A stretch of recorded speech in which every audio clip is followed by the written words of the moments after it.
اور لاہور میں میڈیا سے ایسے گفتگو کر رہے ہیں اور ان کی تقریر سے میں سمجھتا ہوں کہ پوری قوم کو یہ جواب مل گیا کہ اپوزیشن الیکٹرانک ووٹنگ مشینوں سے کیوں بھاگ رہی ہے، کیوں ان کو ان مشینوں سے ہاتھ لگاتے ہوئے کرنٹ لگتا ہے اور کیوں یہ مشینوں کا نام لینے سے بھی گھبراتے ہیں۔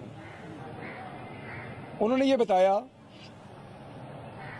کہ کئی پولنگ سٹیشنز میں جس حلقے کی وہ بات کر رہے تھے، ٹرن آؤٹ جو ہے وہ 100% سے بھی بڑھ گیا۔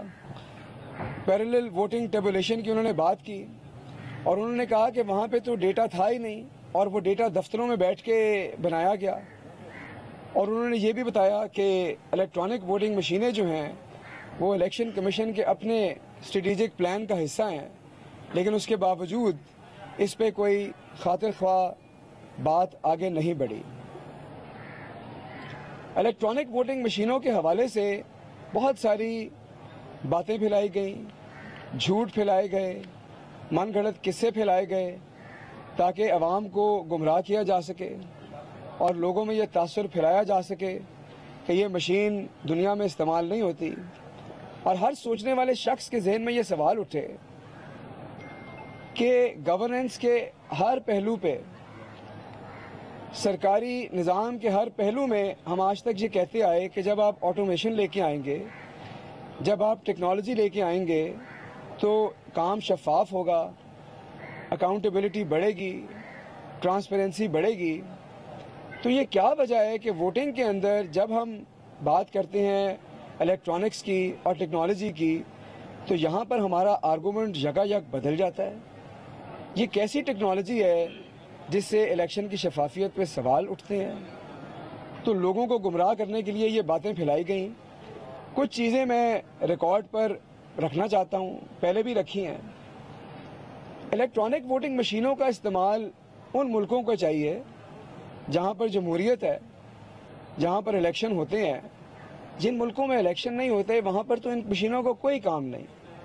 اور دوسری بات یہ ہے کہ ان مشینوں کا استعمال ان ملکوں میں ضروری ہے جہاں پر آبادی بہت زیادہ ہے، جہاں پر سکیل بہت بڑا ہے۔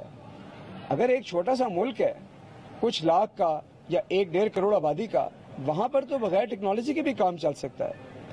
تو اس لیے اصل پیمانہ ان کے استعمال کا یہ ہے کہ دنیا کی کتنی آبادی ایسے ملکوں میں رہتی ہے جو الیکٹرانک ووٹنگ مشینوں کا استعمال کر رہے ہیں۔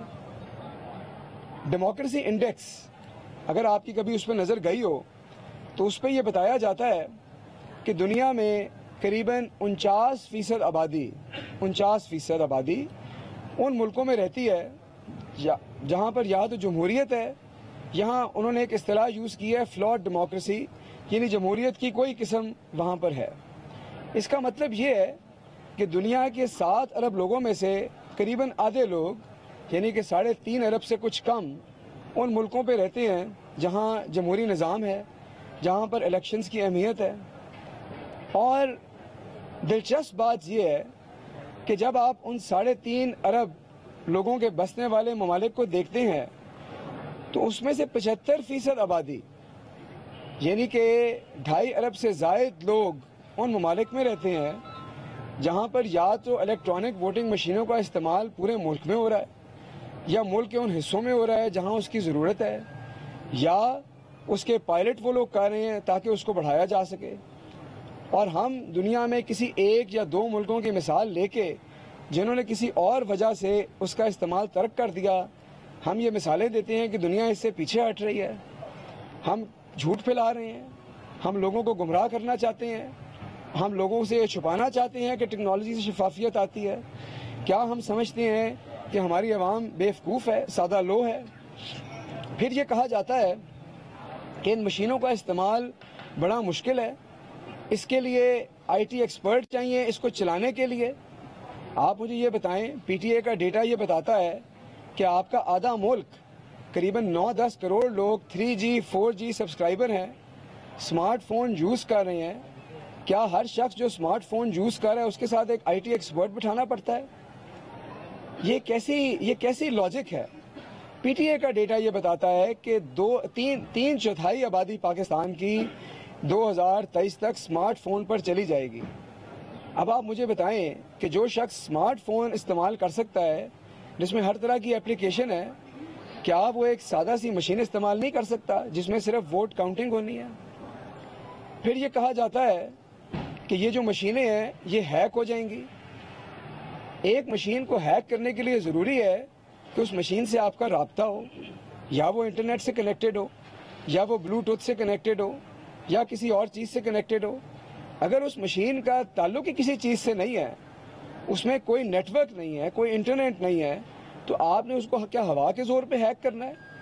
تو یہ اس قسم کی لاجک جو ہے اس سے عوام۔ ترجمان پنجاب حکومت حسان خاور لاہور میں میڈیا سے گفتگو کر رہے ہیں۔